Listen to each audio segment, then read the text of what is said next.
Good evening, guys. I hope you're all well. Welcome back to the Amateur Footballer channel and welcome back to this week's starting 11.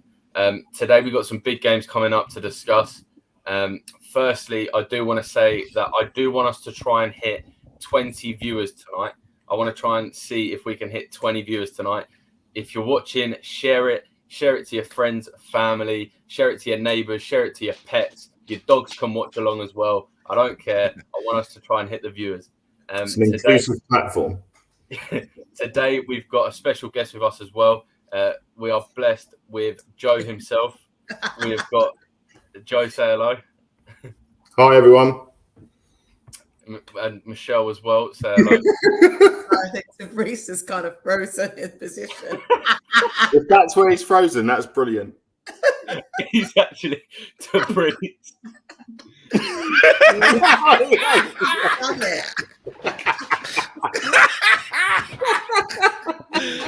my gosh! Wow. Oh, good evening. Good evening. Now, moving on straight into the first game that we're going to discuss. Manchester United 2, Fulham 1. Joe, what's your takes on this game? Well, my take, first of all, is just because Tabrice has got all the gear, this is actually not even a real... Just take it off. Sorry, guys. You like and subscribe, I can afford a real pair like Tabrice, but sorry, I just want to start off with a bit of a joke today. So... an interesting game, very, very interesting. The nipper come on, Garnacho. Garnacho, how do you pronounce his name correctly? I'll say Garnacho, if that's correct. Couple of controversial decisions, in my opinion, which I'll get to in a little bit. I think it was just deserved by United. They're starting to show a little bit of grit and determination. I don't think they win this game a while back. Good performance. I thought Casemiro didn't play too well, actually. Give the ball away quite a few times. It was the worst game I've seen him play for United. Obviously, our man Ronaldo not involved. Martinez and Lindelof looked pretty assured at the back. I was impressed with Shaw. I think Shaw played very well. It's good to see with the World Cup coming up. Fulham are sort of... And I mean this as a compliment because it's very difficult to stay in this league, but Fulham are like an ordinary good. I think they've got enough to stay up. They are ordinary, but with Mitrovic and a couple of their players, Paulinho, really good player. The couple of instances I want to talk about, which I'm sure you all saw, is first of all, the burners that Garnacho put on to get through. Like, I'm telling you, I'm not going crazy. I don't go crazy about kids, and I'm not going crazy about this nipper either. Sounds a bit Isn't it? He had some nitro gas because it just didn't look possible for him to get on the ball. I sort of rewound it a couple of times, thinking like the defender stuck in mud. I know they were turned the wrong way, but my God, the 5-yard pace to get to that ball is frightening. And if he's got that in his locker, it's a good sign for United if they can keep him grounded and progress him, which they've not really done successfully. I think Rashford is a prime example of a player, in my opinion, with his ability in the last 5-6 years should be a lot further on than he is. And I think the club is just not in a position at the moment to necessarily hone the youngsters in. But what I want your guys' opinion on is the penalty incident that Garnacho went over. I think it was Decordova-Reid, who plays right back. Did you think it was a penalty? Bill? For me, no. You could see, for me, it was blatant that the defender put his arm across and actually got in front of Garnacho. And I feel like Garnacho knew he was beat, and his only sort of way of trying to win the ball back was going down and trying to claim a penalty. I feel that he lost the ball, and quite frankly, I feel like he either had to drop to the floor and try and claim the pen, or just accept that he lost the ball and try and put pressure. And I think he did the latter. I think Second question then, Bill. Regardless of your take on the penalty incident, the VAR didn't believe it was a clear and obvious error, so it didn't go there. I've seen lesser incidents go there. So do you think the ref should have seen VAR? Do you think the incident was enough that the ref should have reviewed it, or that VAR should have referred it to the panel? I still can't believe that we're talking about VAR, if I'm honest. I think it's an inconsistent thing that needs to be sorted out before it gets taken into Premier League games. It's too slow. It's too inconsistent with decisions. And in fairness, I don't actually want to see VAR at the minute. I think the amount of errors that it's caused this season alone, it's not enjoyable. Like, do you agree there's lesser challenges than that have gone to VAR? Oh, 100%. And that's what I mean by the inconsistency of it. You can see, if I was the ref, I would have said, play on, Garnacho, get up, stop playing yourself, just get on with it. But I think that VAR really needs to get a grip on their consistency. Because like you said as well, the fact that they've had decisions that are less that they've taken to VAR, I think that, for me, it wasn't a penalty. And I think that it was the right decision for VAR to not get involved, for me. Jill? I'm going to have to agree. And I've just noticed, welcome, Martin and Jill. Mine said it's a stonewall penalty, but I have to disagree as well. Just because I think this is a thing, because VAR is so inconsistent. And I think it's how heavy that touch is in terms of, like, had he lost the ball? Like, you look at all the different facets of a penalty shout, right?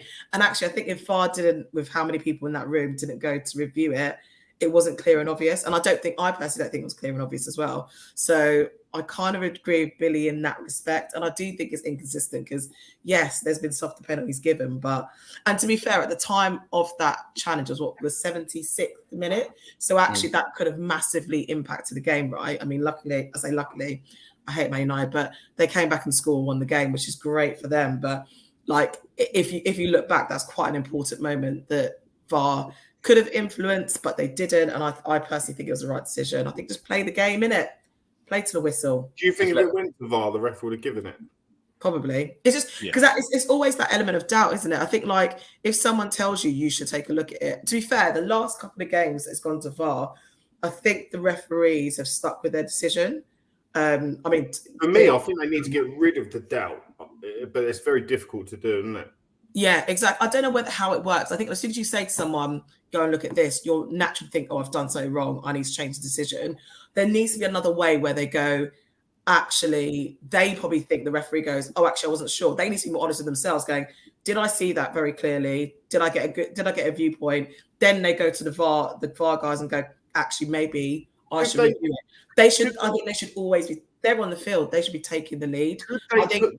Could they put the VAR? Sorry to interrupt. Could they put the VAR? It's only because the point you made there. I thought I'd ask you this: do you think the VAR could be triggered, a bit like tennis with eagle eye on the ball? Yeah. Could it be triggered by each captain? So you have challenges, so it's not actually triggered behind the scenes. The captain will make the decision. I don't know if a captain, because obviously it's where you are on the pitch, right? I think so the team will say, and the captain will. Ultimately, maybe then I think that'll slow the game down even more. So it has to be the officials. That's what they're there for, right? To officiate the game. So maybe it comes from them. If there's an element of doubt, they go, right, I'm going to look at VAR, because I just think we've talked about this before. When you slow things down, it looks worse, all that kind of stuff. And actually, part of the reason why we love football is that there is some wrong decisions. I mean, I say that, but like, we do enjoy those wrong decisions. And actually, like, you're going, actually, it balances out by the end of the season, balances out by the end of the game. It makes us love football, right? That's the reason why we watch it. Well, for me, I preferred wrong decisions than VAR wrong decisions. Same here, because actually with VAR, you've got a bloody computer screen. You're like, how can you get that wrong still? So, like, for me, I'd rather go human error. Fine, we can live with that. But yeah, I do. Yeah, you're right. I think that might be quite an interesting idea to have, like, a couple of calls, like in terms of get three call ups, and then you can use them. Then after that, I think actually people will stop the kind of like diving or looking for the penalties or trying to, like, someone kicks them in the leg and they hold their face. If you've dived, because you're not going to win it. Yeah, if you know you've dived, you wouldn't put a request in, would you? Exactly, that's what I mean. So, like, I think it would add an element of additional honesty to the game. But yeah, I think it would. T? I mean, this is early days, isn't it? Yeah, I thought it was a penalty.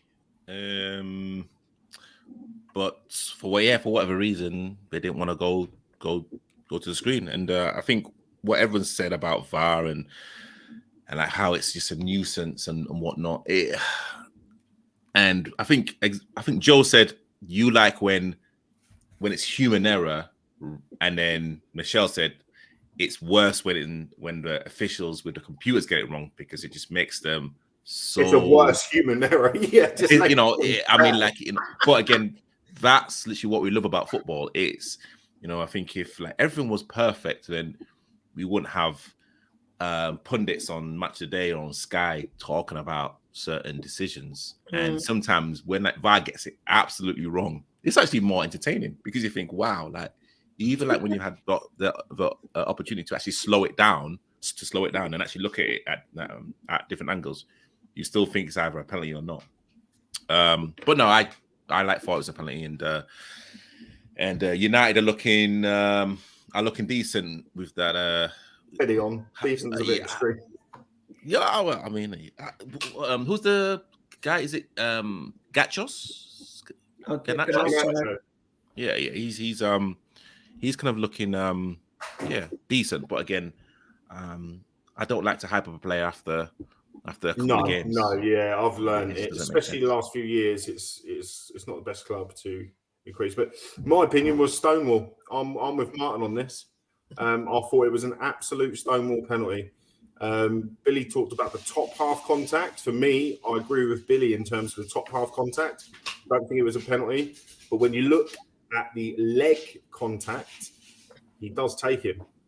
He takes him, and it's quite clear. And I think it was, Stonewall. So we've got me and Michelle saying no penalty, and we got Tabriz and Joe saying penalty. Well, my man T.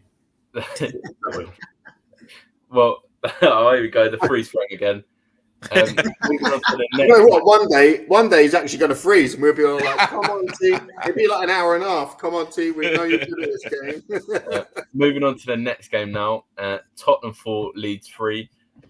As a Chelsea fan, not a fan of them winning, and I'm not a fan, as Michelle probably isn't either. I think that this is probably one of their most exciting performances, I would say. They seem to be, in the sense of they kept wanting to win, they kept grinding it. And instead of how they usually play with the boring sense of how they're playing, they seem to be a lot more expressive than what they usually are. And that it caused them to concede more goals, but they ended up scoring more goals and they ended up winning the game. Did any of you guys watch the match or see how that all played out? I mean, I'm just annoyed at how they keep doing this. Like, I need someone to come to me and explain how Spurs keep grinding out these wins.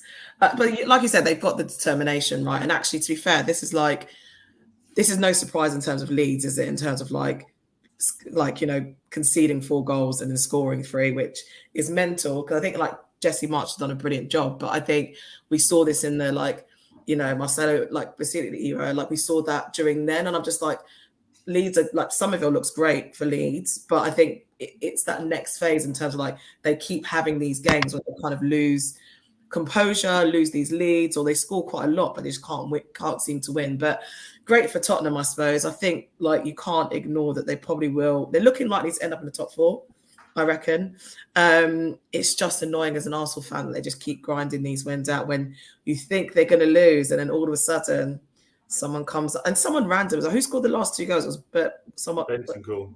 That's the one. I mean, 15 goals his whole life.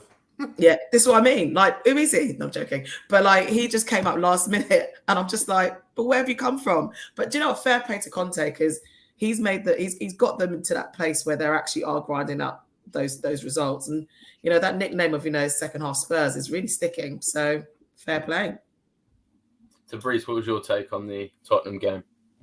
Well, I mean, again, I think like a lot of people say that Tottenham play very defensive, and I thought in the first half they were poor, and as a Northerner, of course I wanted Leeds to win, and I don't know about you guys, but the style of play hasn't really changed from Bielsa to Jesse, but like still play that kind of frantic, gun-ho type of football.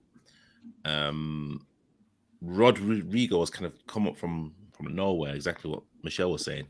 and also as well the young kid from, I think he's Dutch.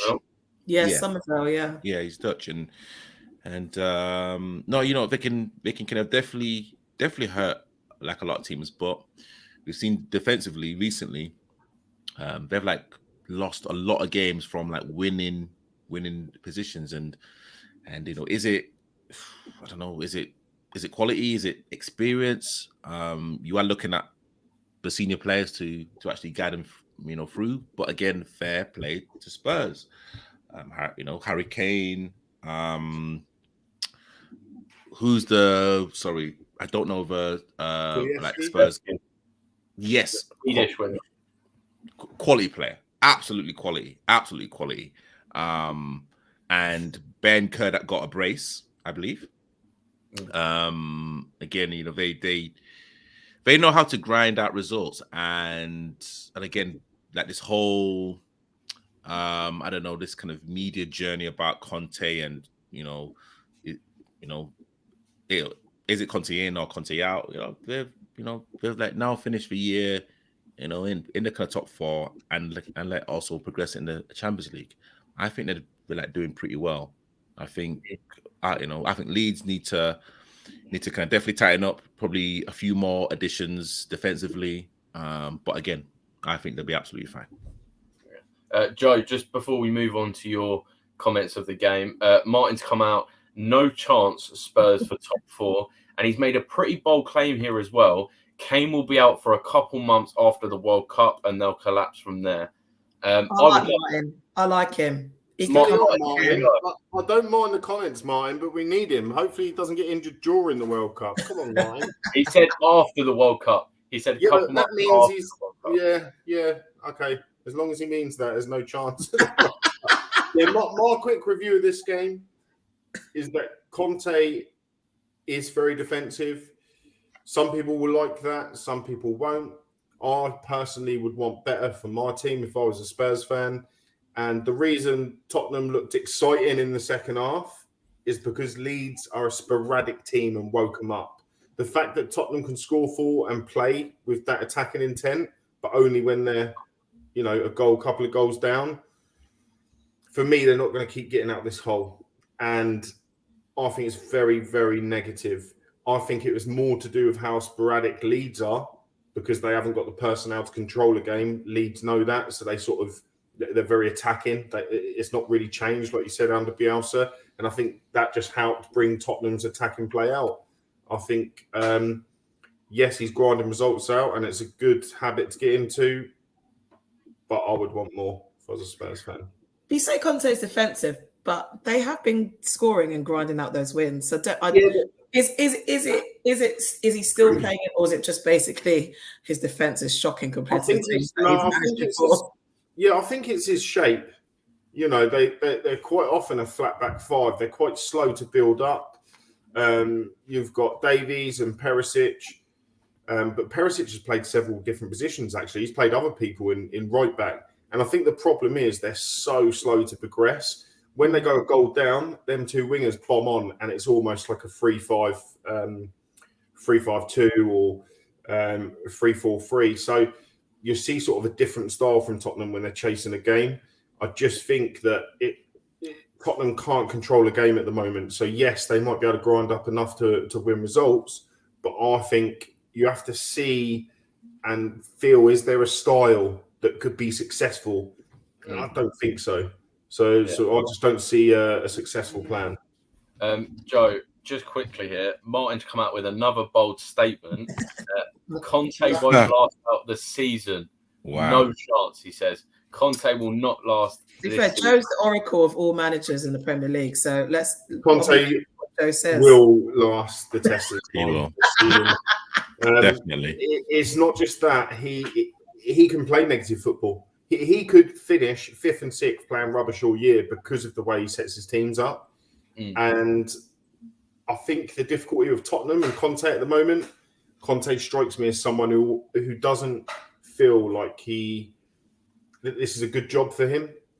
And actually, this is a massive stadium within the next couple of years, potentially some more revenue coming in and a real big chance to build something big. I don't see that with Conte's mentality. I think he's there for a paycheck and do an half-decent job. So I don't think he'll be sacked. But, yeah, he won't be. It's almost on his own terms, which is what I like about him. Just quickly, Martin said PayPal or check, Joe. Me. You got a bet, mate. That sounds like a bet to me. Certainly, I'll do check. It might bounce, Martin. I got 3 daughters and a wife, Martin, so I'll give you a check and you can cash it in about 22 years' time when I'm allowed to draw some of my pension. Moving on to the next game now. Michelle, you are going to be bundled with joy. Please enlighten us. Here we go. I know. We want to take a moment to clap for Arsenal for being top of the league for Christmas. Thank you. Blue is the colour. I feel like I should burn that shirt till we get to that game.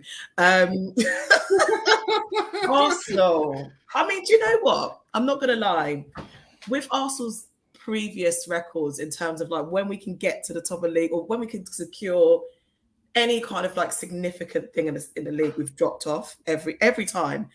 Whether it's coming to top 4, whether I think if that season where like Leicester won the league, I think there was a game that we could have gone top. We bottled it. But this time round, look what's changed. Convincing win at 2-0 against Wolves. I thought it was, it wasn't a great start. Let me not lie, actually. I'm gassed that we won, but it wasn't great. And Saliba, as much as I love that boy, mistakes. Gabriel covered him quite a few times. And that's my only thing with Saliba. Like, he has a couple of great games, one great game, and then he'll have those incidences where you're just like, oh, he is 21. And also not forget, he is still quite young, and this is his first like full Premier League season. So yeah, peaks and troughs, right? But yeah, a couple of mistakes. Penalty shout. If I'm really honest, it probably could have been a penalty. Could have been. But do you know what? It came through, innit? But I'm happy to hear your views on it, but it could have been a penalty. Saliba did make a couple of mistakes where actually Gabriel did proper save him. So that was probably our biggest downfall. I guess it's interesting, isn't it? Because I think we're the only team in the Premier League to score in every game, FYI. But to look at me, so I'm bringing out all the facts, guys, because I don't know what's going to happen. What are good facts? Who knows what's going to happen after Christmas? And actually, we've scored in every game, but Jesus hasn't scored in the last 6, which a couple of shows ago I was like, I'm fine with, but those chances when he's not taking, when we come up against, I'm looking all around the room and we've beat all of you. So maybe Man City. Oh my God. Oh my God. Hold on. I've got the floor. Chill out. Breathe. It's facts, right? When we come against maybe Man City, maybe that might be our test, but we need to take those chances. If not, the likes of Man City will probably draw against us. Anyone got any other thoughts? I don't know how I feel about Michelle talking anymore. I think we should take Michelle off the show for a few, just until Arsenal start losing, then we can bring her back on. Yeah, back on. I'll just take a long holiday, guys, a long holiday. But do you know what? It's looking good. 5 points clear, isn't it? Martin's got a point. Sadly, Arsenal are the team to beat. They're an absolute nightmare if they get a goal up. That's exactly it. The Chelsea game alone, when they went a goal up, but they looked like they were going to score every attack they went. So, in fairness, they were pure dominance on the field. I think Saliba probably one of his worst performances in an Arsenal shirt so far this season. I agree. For me, it was a penalty. Take my Chelsea bias out of it. Looking at in a normal speed, I can see how you could see as the ball bounces back, it looks like Saliba gets it. When you slow it down in a VAR decision, you can see that he doesn't actually get the ball. He just kicks the player. So for me, it's a penalty. I think that overall, Arsenal being 5 points clear now at top of the table, it's impressive stuff. But I hate this. Joe, what's your thoughts? I can't keep doing this. I don't think it was a great performance from Arsenal defensively. there was a couple of wobbles, not just Saliba's. I think there was one like poor pass from Gabriel, but it's fine. The one thing I would say is they're almost good enough now. You don't not just get punished because you're not good enough. Sometimes you're a good team that make a mistake and you're just on it. I think Saliba was just a bit lazy with that back pass, but they were on it. They were back quick, and actually recovery sometimes is what you don't see. But yeah, I wouldn't be worried about Jesus, Shell. I think all the time that he's performing, essentially, then it's fine because the goals and assists will come for him. You've got to remember that the way Arsenal play, they play very much edge of the box and down the wings. He's not a big centre forward. They play a lot of balls. And if you have a look at Arsenal's goals this year, a lot of them have been low crosses into the box that have been tapped in.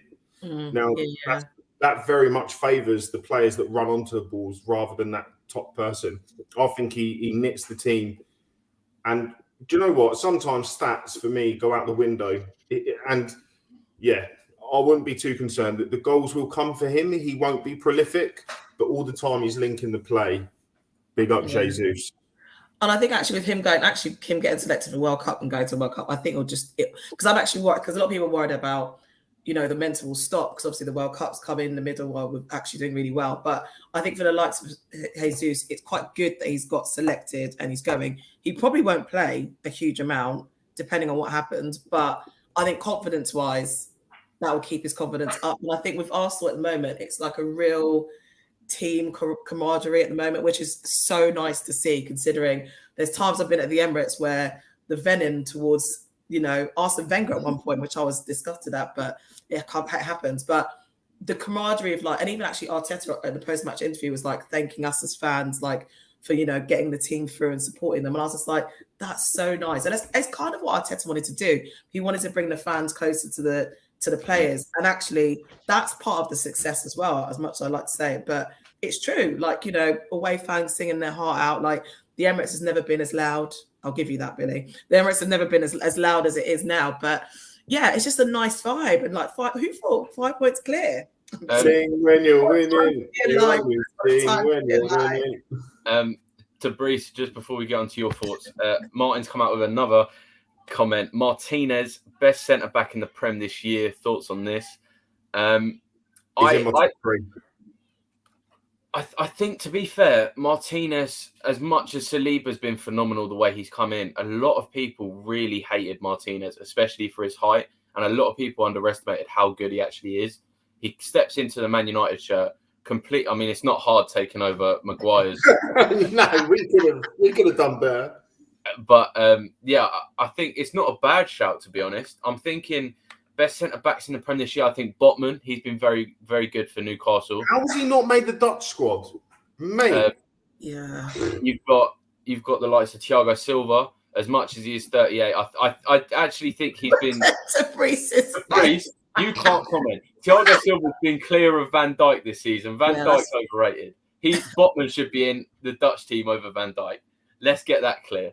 But anyway, Thiago Silva at the age of 38, still pulling out great performances and actually being one of our best players at the age of 38. You've got the likes of Saliba as well for Arsenal. I think it's a tough call, but Martinez for best centre-back this year. What's your guys' thoughts? Saliba 1, Martinez 2 would be me. Yeah, I think Saliba's not a lot in it. Oh, sorry. Go on. Sorry, I was saying not a lot in it. I think Saliba's just been a little bit better because of his composure and distribution when he does settle on the ball. Martinez can ping the ball, but Saliba in them tight situations seems to be a little bit more comfortable. And Martinez it's not a criticism, but Martinez is a hard player in terms of he cuts a lot of balls out. Saliba is always looking to play that ball. And I think maybe in fairness to Martinez, I think that's just because you can't trust the United midfield to have anyone available to pass the ball to, if I'm honest. But yeah, I mean, you guys know that I'm sure I told you guys, when Martinez got beat at a head in near post and everyone was going, he's rubbish. I said, they don't know football. From what I've seen of him, he looks a very, very good player and he's gone from strength to strength. I concur with everything that Joe just said. Yeah. Yeah. I mean, I totally agree. I think I think Martinez, in a positive way, suffers from little man syndrome. So it's only 5'9". I mean, but 5'9" as a centre back, it's not that tall. And literally, I think what he can make Poyol as well. But again, what he lacks in height, he kind of makes up in like aggression, passion, heart as well. He's the type of defender that will give you a kick down your Achilles and says, "And now what?" But again, you can't really Saliba. I mean, Arsenal are top of the league for a reason. So, you've got to put him. Yeah, I can't look past him. I can't look past him because of his composure on the ball. And exactly. And only lost one game, Arsenal. So just saying stats. If I was Martinez and I had Fred and McTominay in front of me, I'll be kicking out as well. Let's just say that. Martin's quickly come with a comment. I would be one of the best players in that Chelsea side built, and I can't even run no more. That's fair, but you have to give Thiago Silva props, though. Let's not lie. Like, for a 38-year-old, he does look good. He does look good. Anyway, back to the Arsenal game as we were discussing. Michelle, what did you feel watching the game in the sense of how Saliba was uncomfortable? Like, he just didn't seem to be what he was with the composure wise. Yeah, he's had those shaky games before. He had it against was it back against Leeds? I think he had a shaky game against Leeds as well. Like, I know he's got it in him, to be fair, but the big games he does, the composure he has is actually quite scary. I mean, it scares me as an Arsenal fan to watch it, but I'm beginning to start to trust him now when he is that composed. I think that's just his game. But I think because of the teamwork that's going on in the team, like everyone's covering each other, which I think that makes me feel a little bit more comfortable. And you have to remember, he's still only 21. And centre-backs are about partnerships. Every time Gabriel, because let's be honest, he probably makes the majority of the mistakes. They cover each other. They are a partnership. Yeah, and as Joe said, that's what you kind of need. So I'm not too worried. I think because we're still grinding out wins. I mean, we kept a clean sheet, guys. Let's not forget that as well.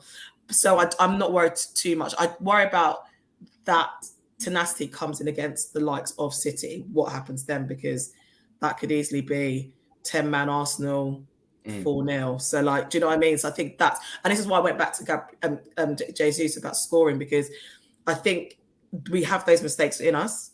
We need to start capitalize on those chances to actually give us a chance to still stay in the game should we make those mistakes. And like Ramsdale was going mad throughout most of that game, just shouting at most of the back four. So like, we knew that it wasn't our best game, but the fact that we can still not have our best game and still keep a clean sheet away from home and score 2 goals with Martin Odegaard, fair play to him as well. Like, I mean, great. I think it's a great overall performance from Arsenal. It just shows us like actually going, right, City lost.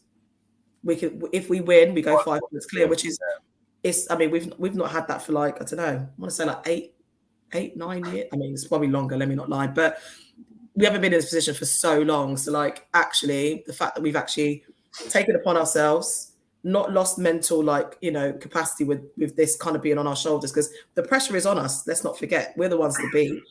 Yeah. So yeah, it's a good position, I think. I mean, whether we win the league, let me be honest, it really depends what happens in Jan and who comes back injured or, fine from World Cup. So, well, I think if both squads come back fit, City still win the league. Well, this is sort of a squad sort of depth question. Martin's come in, and I'm with Martin on this, 100%. Thoughts on if and when Jesus gets injured, Michelle? I think Arsenal would really struggle. I 100% agree. Hence why I was like, Jan, we need to buy a striker. To be fair, we need probably a lot more, but a striker is probably our biggest concern, because who's our second? Eddie Nketiah, and love the boy, but he's championship level. He's not an impact player. Oh, he might be a low level prem. Yeah, we send Messi with Everton, so he could go to Everton with Iwobi and have a lovely time. But I think, I think we definitely need a striker, because I think that even though the goals are coming from everywhere, I do think we need a target man. So I think that you're right. That's what I fear for. If Jesus gets injured, we might be a little bit screwed. Right, moving on to the next game now. Michelle's going to be even happier about this result. Man City 1, Brentford 2. Joe, kick us off with your thoughts on the game. I can't do the freezing as good as the priest. I think Pep is frustrated with Southgate winding Tony up. It always happens, doesn't it? Like, I'm not saying he wouldn't have scored 2, but the likelihood if Tony was in the World Cup squad, would he have scored 2 goals? I'm not so sure. I think it's excellent that he's come back and showed. Do you know what? Character can count for a lot at high level. At high level, anything. It can count at work. Well, it's their job. And I'm really pleased to see that his reaction is this. City, I've got to be honest, defensively, they were carved open a few times by Brentford. Not just these couple of goals. Brentford had 3 or 4 clear chances, which is not like City away from home.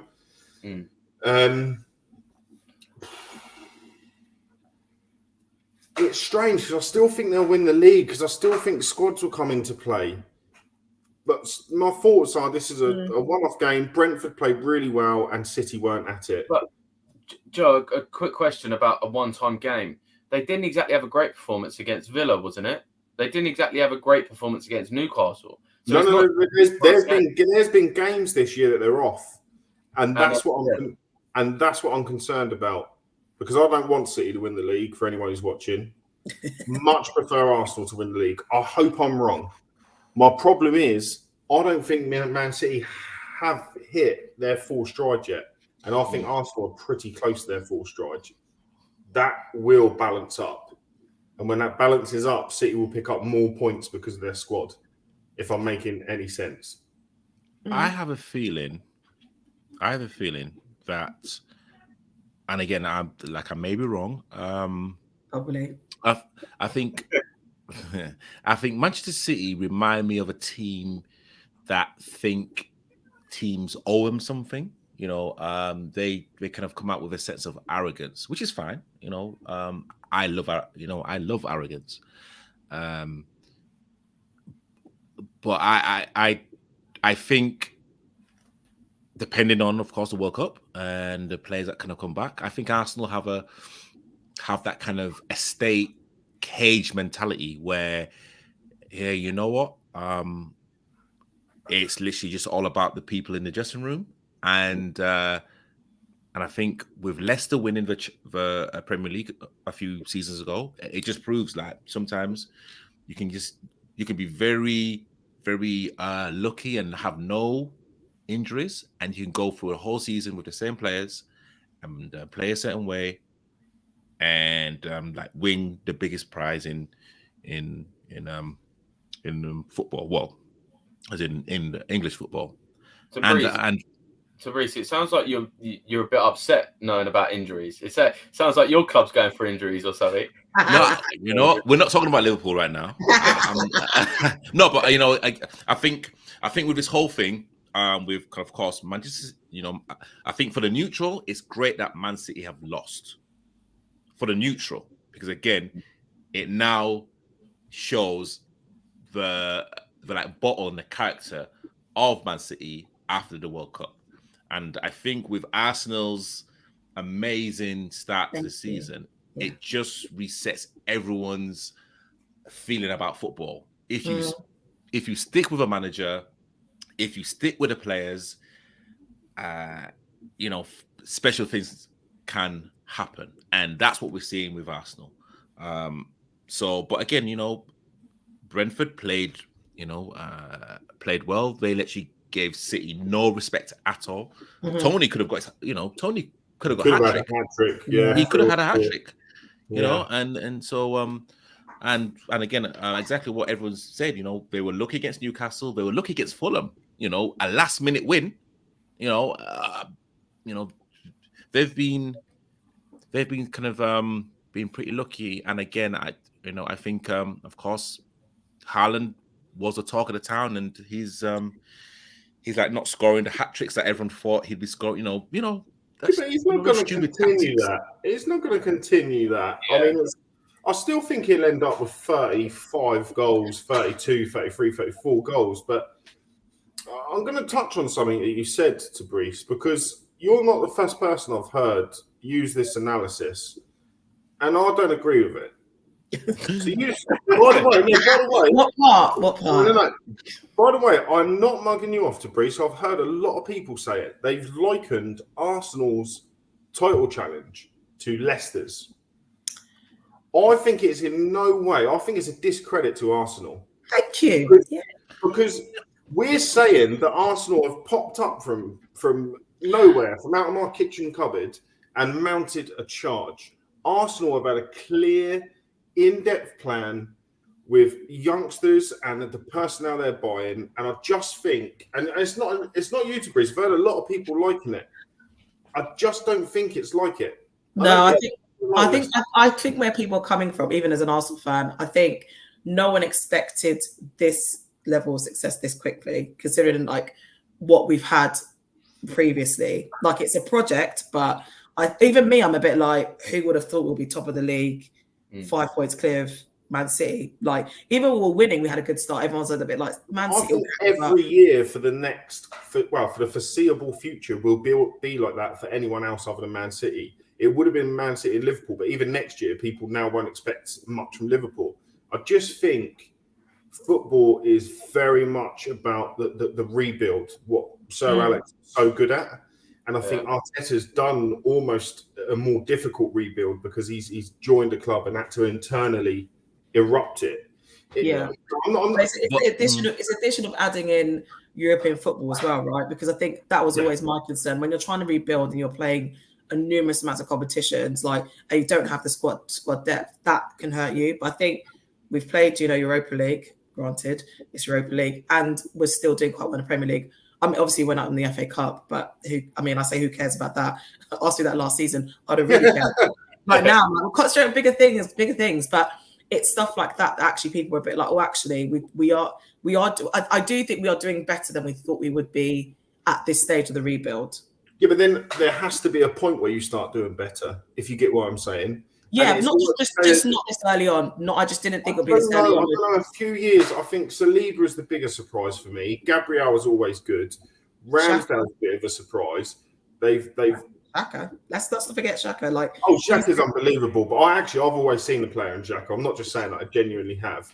I just think Leicester, you've got to remember Leicester, the season before they won the Premier League, they were going to get relegated and won literally, I think, like 7 out of the last 8 games. They stayed up by quite a mile with Pearson, and then Ranieri come in, kept them up. They rid a wave of excitement. It's almost like they thought they should have been relegated anyway, and they had a couple of stars in their team. I think Arsenal's more about long term. I think for me, it would be excellent if they won it this year, and they clearly have got chances. But I can see them, if they can add the right additions to make the squad a good depth. This isn't a flash in the pan, Arsenal, and I won't underdo them. Sorry, and respectfully, Joe, I disagree. It'll be a long night, guys. That is fair. Okay. All right. I will literally try and keep this down to a minute. So, regarding the Sir Alex Ferguson era, he was rebuilding a championship-winning squad. So, actually, we're looking at two or three players just to be ahead of the curve. And again, Michelle, please correct me if I'm wrong. I'm sure this time last season, can I correct you if you're wrong? Can I correct you straight away? The championship-winning squad that he left, that won the season, came 7th the next year. Yeah. But then when we say, I think we need to be clear about rebuild, right? Because rebuilding with a different manager is completely different with rebuilding a squad with the same manager, if that makes sense. We just, Tabriz is right in terms of championship winning, they've got that mentality, right? So you're not changing the mentality. No. You're just trying to get the players up to speed with the whole entirety of the club, right? Whereas Arsenal, you're rebuilding. I mean, after every significant manager, every team spirals. We've all seen it. I mean, Chelsea just changed managers every week, so I don't know if we can't see their spiral that much. But you did after Mourinho for a little bit. But same with Liverpool when Benitez left. Same with Man United when Fergie left. Same with us when Wenger left as well. So I think it is different building it from a new manager. Remember we had Emery for a bit.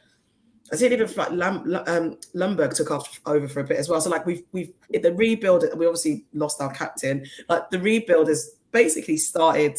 I mean, he started it last season, but the real work started this season. So it is different when you're building from a new manager rather than just building on a squad. Like, yeah, I think what Fergie did was amazing, but he was still Fergie. He had that level of respect in the dressing room. He had the backing of the club. Like, I do agree with Reece in that way. It is different. I'm not liking the type of rebuild because it is a different rebuild. What I'm trying to say is that this is not a flash in the pan challenge. Leicester's was, in my opinion. It didn't brew up from anywhere. It brewed up from excitement of staying in the league. But I just want to get onto a few things quickly. Martin put a comment earlier when we were talking about Tony. Betty is a dream to play alongside, very much like Olivier Giroud, in the sense that. Ask Van Dijk. Yeah, Van Dijk said. Van Dijk said. They said, "Who's the striker you least like playing against?" And he said, "Olivier Giroud." Martin also said, Arsenal have been one of the biggest spenders the last few summers. They should be expected to be close to the top. You say that, but Chelsea's probably, we spent 250 million the window just gone, and look where we are. So, yeah. Just because you spend the money doesn't mean you deserve to be anywhere. It's all about recruitment and stuff like that. As Liverpool with their recruitment. I just wanted a couple of things on the Man City game, because I actually did watch that in its entirety, because obviously I need to see what we then needed to do later on. But one thing I did notice was obviously an amazing goal by Foden, by the way. Brilliant. I just hope he can translate that to the England squad, because there seems to be a disconnect there, but we can talk about that later. One thing I did notice was when Tony's second goal, Bernardo Silva was the furthest person back, right? And he did nothing. He kind of looked around for a bit and didn't do anything. And then literally Tony scored a goal. So actually coming back to Reece's point about the arrogance of City, I definitely saw that then. And actually when I think De Bruyne cleared I think he's like Ivan's hat-trick goal off the line, right? De Bruyne, I don't know what, I mean, he's a great player, but he shouldn't have been the person to do that. And I think back to Reece's point, like there is something going on in City. I know obviously Bernardo said, wasn't he looking to leave at one point and he decided to stay? That might be a mental thing, but there is definitely something going on in City in that respect, in terms of they don't seem that cohesive. That's what makes you think, actually, that's what they're having those close shaves and actually winning it last minute or losing like they are currently. I definitely think there is an arrogance where people are a bit like, actually, we can take the game to them and we can get something from it. So it must be quite difficult for them though, because I agree with you. You make a good point, and Tabrice touched on it. But do you not think sometimes you get a little bit lax because you do sort of find it easier to beat some of these teams, and just over time, like it's 5, 6, 7, 8 months, you can just become a little bit lax and not have that full concentration and maybe start doing overplaying and doing a bit too much, because I've seen that from City before. They'll pass the ball for like 10 minutes on the 30-yard box, and I think, why are you not playing a cutting pass or trying to do? It is a bit entitled sometimes, but I don't know if that's like they're meaning to do that, or whether it's just they've won 5 of the last 6 seasons and it's sort of they've naturally become a little bit lapsed. Yeah. Moving on to the next game now. Newcastle 1, Chelsea 0. Martin put a comment as well. We're going to say Chelsea spent $250 million and got worse. They are falling into hands that remind me of the beloved, brilliant Glazers family. Glazers out. He's a United fan, as you can tell. But he's right. We have got worse. I don't know how. It's such a stupid thing, because I'm not actually blaming Potter as much. I've come to the senses that Potter's just trying to give as much players, see what they can offer, see what they're trying to do. And half of them don't want to be there. Loftus-Cheek, he looks lackluster. He's boring. He's been poor lately, hasn't he? He went off injured, didn't he? You must have been happy with that. I'm never happy with footballers being injured. Phil, are you still saying how good Aubameyang's going to be, or have you switched? I never said Aubameyang's going to be good. I think that Aubameyang is a guaranteed 10 to 15 goal a season striker. That's what I believe. Man, these are recorded, Bill. These are recorded, bro. No, to be fair, our back Bill, he did actually say that. He said he'll come and do a job for Chelsea. He did say we've a good job. A good job. He said he'll do a job for Chelsea, which I mean, warm the bench. That's what he'll do. I think with Aubameyang, right? Aubameyang, being an ex-Arsenal player who comes to Chelsea, obviously we've seen Giroud done it. See what he done. But with Aubameyang, I said that he's a 10 to 15 goal a season striker. Could he be a good signing for us? Yes, I believe that he still can be. I think that he can be used in a role when played right. When we see it in the Champions League, when we set up with a 5-2-2-1, if you will, Aubameyang seems to be pushing on a bit pressure in the centre-backs and likewise, and sort of playing that sort of role. And he has played good, and I have seen him play good in a Chelsea shirt. Do I think that he's going to be phenomenal like Haaland, or do I think he's going to get 20 goals a season and win us top 4 or get us top 4? No. But do I think he's going to come in and do a shift? Yes. I think Aubameyang, we can see what he's done. With Arsenal, you could have seen how he was, how his character was, and all them sorts of bits. But he goes out to Barcelona, and he didn't exactly perform bad there. We have to look at that as well. And then we take into context what he's done at Chelsea and what he's doing at Chelsea. I don't think when he came in and the performance he's been making, have they been amazing? No. But have they been what we've asked for? Yes. We're asking for a striker and we've got one. I don't see why you he's a downgrade on Lukaku. That's what I think about his performances this year. Lukaku should have been sold. I don't want him back at the club. He would have scored more than Aubameyang. Aubameyang is finished. Martin put Obama who. Yeah. Brilliant. He is finished. Bill, would you like Arsene Wenger? He guarantees top 4.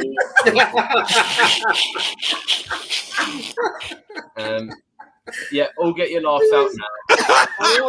Well, if it wasn't for Jill, I would go for you, Billy. But she said be kind to you, so I'll try to. No, I'll take the rinsing. I'll back the club. Oh no, but to be fair, my question. You were back the club. You're backing Aubameyang, like man. Well done. Wait, I would ask everyone a question because you're saying you don't want to blame Potter, but obviously we keep hearing like players go actually when they perform during training versus the game. Do you think that's what Potter's seeing? Like during training, I don't know. I mean, let's say Aubameyang, I can't see it, but some of these like Loftus-Cheek are performing really well in training, puts him in the game, his team, and then they don't perform. Because I'm like, Potter by now surely should know what his starting 11 is. Because we've been saying it for like weeks now, right? I don't think he does. Training, I don't think he does. What is it? I agree to Bruce. Bruce, go on. Yeah, honestly, like I don't think he knows his starting 11. I think he's literally just still trying to figure out the players who are with him and the players who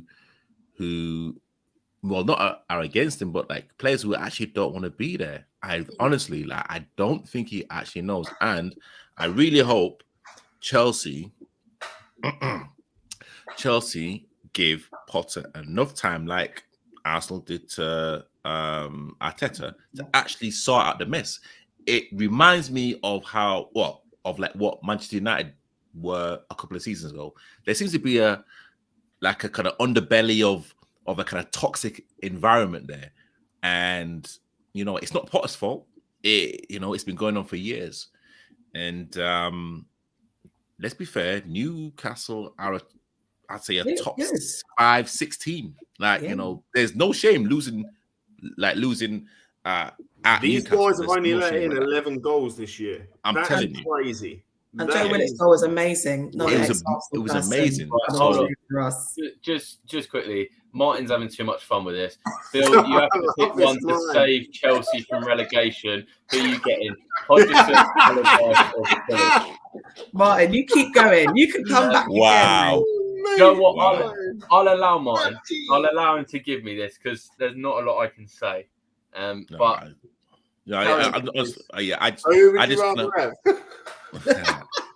just terms at the wheel. I just hope that Potter has enough time, and I think he's got enough credit in the bag to actually say, this is not my team. Like this is, these are not the players that I want. Give me 2 or 3 seasons, and trust me, I'll sort out this Chelsea side. Okay, a manager can win the Champions League and still get sacked. Cool, because that's what Chelsea's about. But I think you will play better football, and I think the whole system at Chelsea will be a lot better under Potter than any other manager. That's I would just like to possibly say, out there. Potter, I think, probably knows his best backline. I don't think he knows his best team for the midfield and forward. And not that Potter's going to tell you, because he's going to back his players. But if you ask Potter now, would you want Aubameyang up top? I can categorically tell you, he will tell you no. He is not doing the job that I need. And I reckon if he had his way, and actually I think you might see it, he'll be out of Chelsea by the end of the season. I'll call it. He'll be replaced. It's interesting that you, Tabrice, said about the toxicity. Is that the right word? Toxicity. Yeah, there you go. At Chelsea, because it all kicked off at the end. Did you all see that at the end of the game? Yeah. I mean, I know they kicked off against each other, but like even Mount, I thought it was a love and not a fire, but like everyone was getting involved in there. That exuberated frustration, like proper frustration, which I was quite surprised to see. Because as Joe said, like Newcastle, there's no shame to losing to them. They're like, a top side these days, and it was only 1-0. Let's not look at it, and it's away from home. But I do think there's something going on because of there's unrest. Even with Potter as a new manager, like there's definitely something going on. Which I mean, I'm not in the dressing room, I don't know, but the way it kicked off at the end of the game, I was quite surprised. But I don't know. When you speak about Potter, especially with you, Tabrice, being hope we give him enough time. But only gave him a 5-year contract. He's got contracts mean now. They mean nout. But that means he gets a big payoff. That's what that means. I feel that he will definitely stay with his contract for now, because I think that Potter's one of them people that you do build or have a project with, and I don't fault Potter as much as I do the players. There's only so much a manager can do with the players he has. When you've got one of your best players, Reece James, he's out injured. You've got Chilwell down the left side, who was quite crucial in our defensive and attacking roles down that left side. He's out injured. You've got Kante. He was injured, obviously, before Potter came. Like, he's just injury prone at the minute anyway. But he's one of our crucial midfielders getting around the place. He was. He was. He's not anymore. I'm not saying he is now. I'm saying he was. I'm saying the players that we did have. Or injuries in that. I think Potter will look to replace them. 100%. I'm looking at Rice as a replacement for Kante. And Martin said, is Tariq Lamptey on loan or sold? Does anyone know? Yeah, we sold him. I'm looking at someone like Jeremy Frimpong out at Leverkusen, the Dutch fullback. He's doing pretty well at the minute. Maybe Denzel Dumfries from Inter. They could be good backup options, alongside even playing Reece James in the right centre-back role. We could all move around with that. But I do think right back is definitely a sore one. Azpilicueta is not the player that he used to be. He's still giving us everything. He's still a solid player, but yeah, he's just not that, is he? I want to move swiftly on, if that's okay. Is there anything anyone else has to say about Chelsea? Because I don't. No, respect to Eddie Howe. Love you, Eddie Howe. Newcastle, 100%. Respect to Eddie. Moving on to the Scouse scum of the world. Liverpool 3, Southampton 1. I hate Liverpool. They're my biggest problem. And beat the Scummers. I hate to see the Scummers in all disarray and sack the manager. But so at this present moment, we are looking decent. Southampton with a new manager, of course, like everyone's expecting that kind of new manager honeymoon bounce back, that kind of invigorated team team ethos, and we just, well, no, I'm not gonna say that we shut them out, because they did have chances. I thought Alisson was a vital player, and when we're talking about a goalkeeper being one of possibly like a key players for like Liverpool, then that's it. That's saying something about Southampton. However, we're looking at Bobby, who's unfortunately not going to be going to the World Cup. So I guess that's Liverpool's gain. And again, when we're kind of talking about Jesus, that doesn't score a lot of goals, but what he does for Liverpool is vital. And, if like Bob is on form, then you know what, 9 times out of 10, we will always get a result. James Ward-Prowse, like, I think people know how I feel about him. An amazing free kick. And again, you know what? I mean, like at 1-1, it could have been anyone's game. However, Darwin, he is looking like the player that, that Jurgen and the Liverpool management saw in Portugal. He raw, a willing runner, and like his 2 goals. Runner, he's like an Olympic 100-meter sprinter. Man. Honestly, like literally, quick. like his aggression is just like, I love it. And what I kind of love about the goals, nothing flashy, absolutely nothing flashy, but it's the fact that his movement and his kind of willingness to actually be in those positions, that's where you want your number 9. The same as Haaland. Yeah, Haaland's exactly. saying, 3 touches, 3 goals. You know what I'm saying? And literally, anyone that's playing in any elite league, like, you've got to look at Darwin's movement. And again, Harvey Elliott, I thought he was going to be an outside shout for the England squad, maybe a little bit too soon. But he's too young. He's just broken out. But I don't think he's too young. So I work on the principle: if you're old enough, you're good enough. But he's not quite there for me yet. Literally, I think he's one of the first names on the team sheet, without a shadow of a doubt. But again, we also showed our frailties at the back. I think Gomez got caught out with a very simple 1-2, which can be anyone, to be honest. But again, it's Gomez. Gomez is. I'd be replacing him. You need another centre back, in my opinion. I mean, but you need to worry about your midfield before the centre backs, in my opinion. Yeah, I mean, is this a Liverpool song? This is going round and round in my head. Defenders don't like him. Darwin Núñez. Or have I just made that up? I think you're back. I've not heard that yet. I've not heard that yet. It's a great song. Around my head.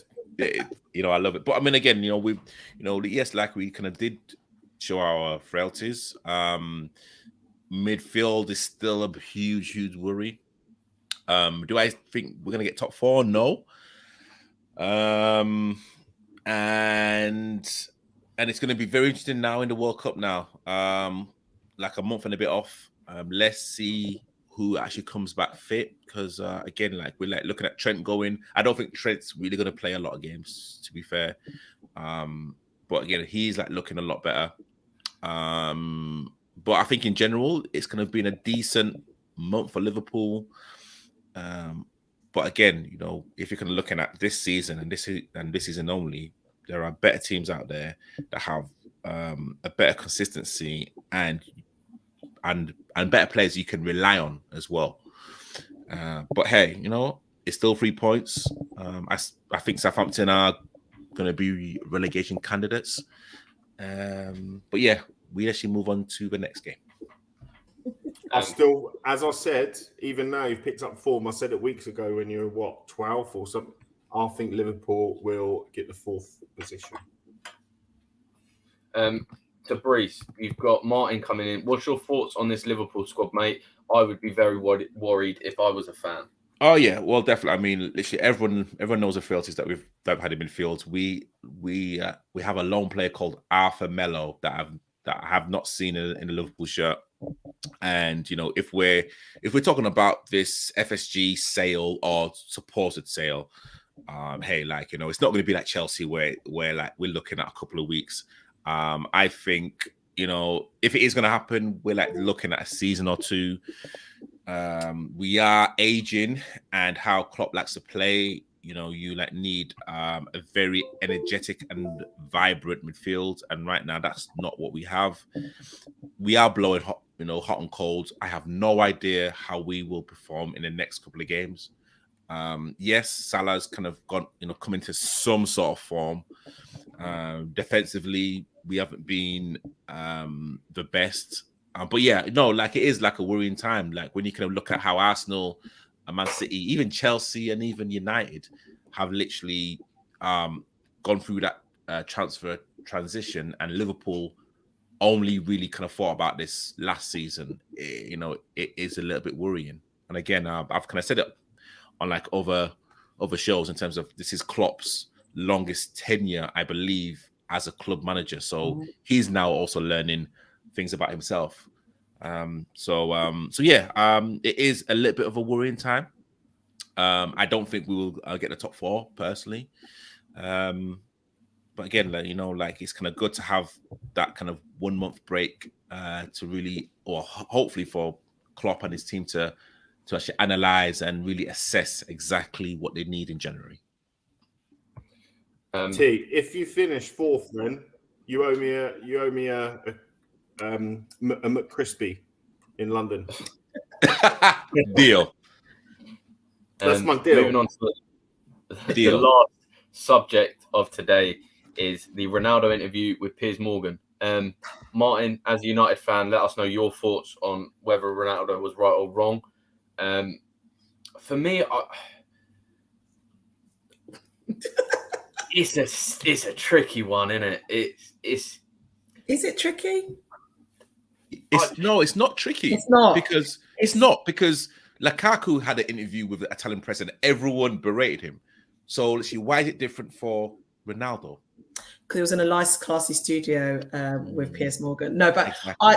I think it's because, yeah, I agree. I think there's no right or wrong. It's wrong. I don't know. I have so much to say about it, but I'll keep it quite short because me and Tabrice actually touched upon it before, and I was just like, he needs to leave. He's doing it to force his move, isn't he? Really? Let's be honest. That he's trying to do. He did that to force his move because he's out of contract, isn't he? In Jan, I think he wants to go in Jan, right? Essentially, that's what's happened because it makes no sense as to why he's doing it because we all kind of knew there was problems with him and Ten Hag. We kind of all knew that. We knew it wasn't fitting in. We kind of knew he was getting ousted out. There was no need to make it so public, but he chose to.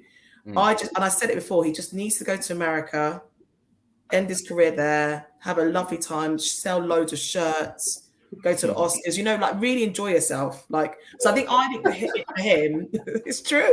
I think for him, it's so sad. I mean, I'm not a Man United fan. I did love Cristiano Ronaldo when he came to the Premier League first time, but I just think it's so sad for him to end his career in this way, especially after coming back. The nostalgia. Fergie called him. And we all noticed how he never mentioned anything about Fergie because I would have come for him. I'd be like, mate, you called me to tell me don't go to City, come to United. Look at what's happened. But you have to respect your boss, which that's the only thing I respect about this whole situation is that Ronaldo respected Fergie to not badmouth him because you guys know how I have an issue with people badmouthing their managers. But I just think it was completely wrong, 100% wrong. Martin saying, not tricky, he's wrong, and it's an effing disgrace. So, yes. As a United fan... No swearing in this. No, I'm joking. Yeah. Pods Blocks, any clubs looking at that, why would you want someone like him in a dressing room? Exactly. It's not only bad on the club, but he's also... when you're a professional, your body is your business. In the sense that your body of how you look after it, how you maintain it, how you play, all of this sort of stuff. Showing on very similar. So for him to disrespect the club not only makes that look bad, but himself. A manager doesn't want to look at that sort of attitude and go, "Yeah, we want him at our club." Mm-hmm. So unless you're Chelsea, it's it all. But and you know what? Actually, we're not saying. Because we all want freedom of speech for everyone. And again, in a kind of twisted kind of type of way, influential players speaking out about certain things, we love that. But when you're currently at a team, and like when the manager made you captain, I believe in the last game, like, again, correct me if I'm wrong. And when you have then when you've got to go back to that dressing room, you know, let's be real, like, you know, they are human beings. Everyone's a human being, no matter what walk of life. You know, it doesn't matter how much money that you earn. When you kind of look at someone and you think, wow, like you've said certain things about a club that I play for and I love, like, I'm going to look at you differently. I am going to look at you differently, you know. And literally, I can imagine a lot of the players there don't even look at Cristiano Ronaldo as the GOAT. They just look at him as a football player now. Yeah. And literally, that's literally what he's now tarnishing. You know, we can all look at legacy, and we all look at like a body of work that certain players have done, and like, this is just, honestly, it's just so, well, I mean, as a Liverpool fan, I'm actually glad you know, Man United are going through this turmoil. However, but I mean, again, we're looking at Ronaldo as a player. Yeah, you don't want this happening to a legend, do you? No, you know what I'm saying? I think that's the thing, isn't it? He is a legend, and I think that's why it's so disappointing that he did that, because he's always been so pristine and professional and very carefully calculated in everything he did, everything he does. I just felt like this is pure emotion, and I think this is where the ego's now tipped over to the edge slightly. Yeah. And I think that's what's upsetting for me, because I think, like, you know, as we said, I'm not a Man United fan, but I was a fan of Ronaldo. But him doing this, it has tainted the legacy a little bit. We're just going to get onto these couple last comments, and then we are going to head off. Cod's Vlogs comes in. Like an ex, you never go back. Yeah, unless they cook and clean well. And Martin says contracts are going to start including "shut the hell up" clauses. They probably already do. That's the thing. You'll be surprised with the contract. There probably is some sort of, you can't discuss it in public or in the media. When we write up Bill's contract for the show, when we hit a couple of 100,000, there's going to be a very similar clause in there, Martin. But yeah, more details. But just before we go, my thoughts on it. I think it stinks. I think he has tarnished his legacy. I think I would have respected him more if he said it when he didn't know he was going to run away in January and not play for him again and have a very short period of time. I think his comments on Wayne Rooney were wrong. I think Wayne Rooney covered the subject actually pretty well and respectfully, whilst not agreeing with how Ronaldo's handling himself. And the things I can see is I can understand that he's saying it hasn't moved on. And I actually think a player with his mentality, you get so used to being and believing you are the best in the world to hit them heights that I think he's just maybe not realising himself that he doesn't have the same powers he used to have. It's all right us sitting here, but this is a man who's been at the top level for 15 plus years, at the top of the world level. Better than everyone, arguably, other than Messi. You have to have some sort of mindset to convince yourself to take you to that level. And I think when he's in United now, the emotion he was talking with, he still sees himself as that 22-year-old boy who had made it and was just flying and was better than everyone else. He's not that same player. So therefore, he isn't going to be able to have the same impact that the manager wants. So I think it's a little bit, it's his ego, but it's not necessarily egotistical. Yeah. It's almost a mindset he's had to have. I know that's a bit of a deep analysis, but he's clearly emotional. He clearly loves the club, but it's wrong. Yeah. Well, guys, it has been a hell of an episode. Not the best for me, Michelle. I'm sure you loved it. You've had a rough few weeks, Phil. You've had a rough few weeks. You know, I just want to say I don't want Arsenal to win the Premiership because what? I know. There was no need. No. There is a need. I don't want Arsenal to win it. So let's win it then. Tabriz, the Thank you. alternative of City. The Man City, yeah. alternative. So you That's want City absolutely to win it fine. over Arsenal? Guys, you know how Michelle. I'm joking. Mate, I'm joking. Guys, hold on, how wait, you would guys, want like, it. hold on. You know how Michelle's been in our WhatsApp group? That little, Good you know, job. smug and Good. those, Fair you know. play. You know what I'm saying? Imagine I've got.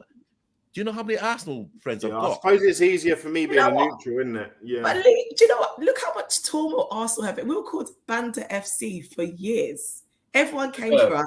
Let's have this moment. Let's switch on to Chelsea. Let them be Banter FC. Bring it on. I'm ready for it. All right, guys. Fabrice, fully agree with you. Don't forget to like and subscribe and find our channel on also TikTok and YouTube. And we'll catch you next week where we are going to be doing an England special. Exactly. Joe said it himself. Don't forget to like, subscribe, all that good stuff. Turn on the notification bell so you are aware when we do upload every Monday at 8 p.m. But yeah, cheers, guys, and take care. Bye, guys. Thanks Catch for you later. joining.